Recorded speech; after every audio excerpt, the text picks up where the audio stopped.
Let's sew a cell phone holder pillow. Hey y'all, we back with another project. You probably, well, those of you that watched my last video, you probably saw this preview on the end of the last video.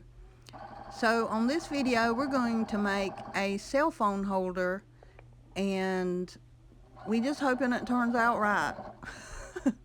Y'all can let me know down in the comments. Whatever you think, let me know. And if y'all hear anything in the background, I'm in there making bread. It's turning and a churning in there. But anyway, we'll get to that later. The projects I made here were for Christmas gifts. Y'all know Granny's frugal, so it's homemade this year. So this is my second one. The first one you'll see on my last video. And instead of explaining right now, well, I'll go ahead and explain. I cut out the material. Let me get the size. Okay, I have just consulted my instructions, and I do believe my material was cut out to be a 9 by 12. And what I did to begin with, which I will explain that I did not go by the exact instructions that I had. What I did first is I hemmed the top of it, and then I folded this material in half with the hem side at the top, or the bottom, at the top. Anyway, I sewed the other sides of it and left a little opening, left the top open. Oh my gosh, this is not an instructional video, but if you do learn something from it, let me know. It's very easy. 9 by 12, sew it together, and leave an opening at the top. And if you're wondering why I have my fancy voice on today, it's because I'm doing fancy things here, y'all, fancy things. After I got it sewed up, I clipped the threads and trimmed the corners off so the corners would not be bulky. After I did that, after I finally get this done, I trimmed some of the edges off from the seam, and then I turned it right side out like so. And then after I get it right side out, I make sure that my corners are smooth, and then I lay my material down and make sure that all of my seams are smooth and even on each side. You can press these with an iron now, but I just finger pressed mine because of the type of material I had. I did not press this project. Now I measure up from the bottom so that I can make a seam across it. The seam from the bottom is, from the bottom you will measure 1.5 inches up, where you will make a seam from leaving 1 inch on each side from the bottom. You'll leave 1 inch on one side. You'll sew 1.5 inches from the bottom. I'm not very good at this, y'all. I'm not very good. Let me start over. From the bottom, you'll measure 1.5 inches up, and you draw a line, and you leave 1 inch on each side of that line, and then you just sew a seam on that line. Here I am measuring and remeasuring and remeasuring. But I finally got it. You'll see me here in a minute measuring while I'm sewing and whatnot. Why I didn't pin it, I don't know. But I had a mark there. I believe I had a mark there, but I wanted to make sure I had it on both sides so that I knew exactly.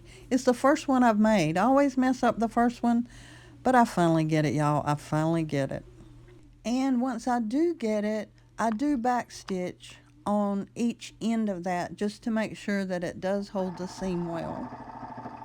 Look at me, all professional. I did have fun making this project. As I do with any project or anything that I do or attempt to do, it may not always turn out well, but it turns out. So anyway, I have it all sewn here, and now I need to clip my thread, but it's time for the rice. This is what I filled it with. I didn't have a funnel to begin with, but then I went and got my funnel. I don't remember. I think that was like a cup and a half of rice. I don't remember exactly, but you'll fill it to most of the way. When you first start filling it, you have to get the right. There's my funnel. There's the funnel. So anyway, once you fill it, you have to get that rice down into that 1.5 inch part at the bottom that you'd sewn. What I probably should have done was sew most of this up before I filled it, but I just wanted to be able to fill it up and top stitch that top part and just have one seam. I mean, I could have sewn and left an area like when I had it wrong side out, but I didn't do that. You could do it either way.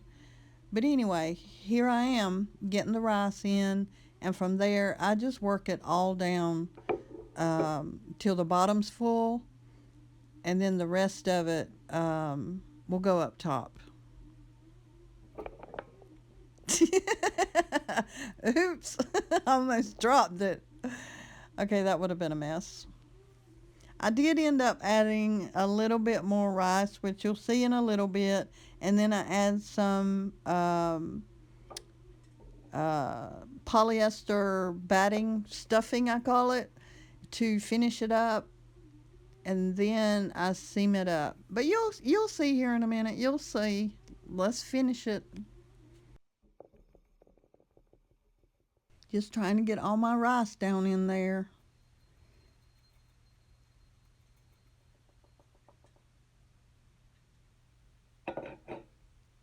I finally got it. After you get it in there, you have to start working that rice down into that bottom part under that seam where you left the 1 inch openings on each side. And that takes a minute. And then after I do get all my rice down there and I have the remaining up top, I will stuff the rest of it. So after this part, I'm going to speed things up a little bit because that's going to take another minute. So from here, I'm going to finish stuffing it, and then I'm going to sew that. My bread's ready. I'm going to sew that top stitch on the top, and then we should be done.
Y'all, I hope you having a very happy new year, 2025. And I'll see y'all on the next one. I love y'all. Bye-bye.